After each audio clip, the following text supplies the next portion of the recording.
आगे आगे लौसा बनमा देवा घर बहाने जाइबौ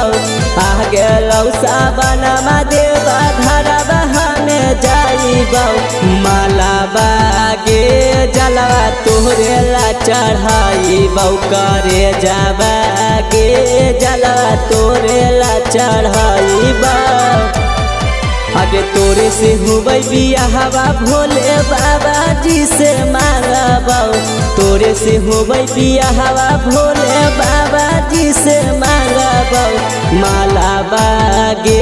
जलवा तोरे ला चढ़ाइब करे जाबागे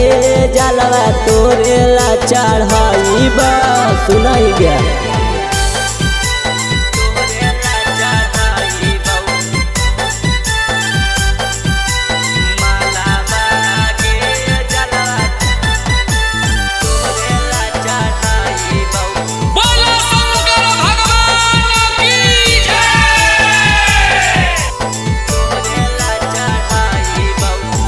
गेरुआ रंग पैटा किनबौ गेरुए रंग साटावागे कांधे कहबरिया लेके जहिबौ देवा घर आवागे गेरुआ रंग पैटा किनबौ गेरुए रंग साटावागे कांधे कहबरिया लेके जहिबौ देवा घर आवागे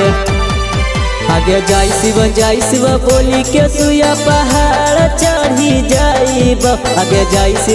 शिव बोली के सुया पहाड़ चढ़ी जाइब माला बागे जलवा तोहरे ला चढ़ाइबौ करे जाबागे जलवा तोहरे ला चढ़ाइबौ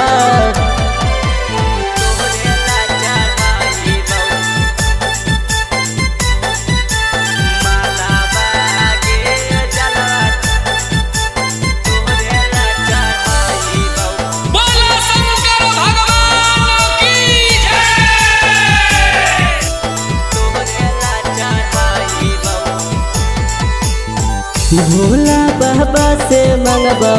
तोहरे दुल्हनिया गे दोनों ही साथ रहबै सातो जनमिया गे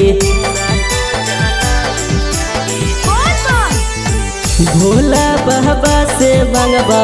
तोहरे दुल्हनिया गे दोनों ही साथ रहबै सातो जनमिया गे आगे दिलाबा के बात भोले बाबा से बताइबौ दिलाबा के बात भोले बाबा से बताइबौ माला बागे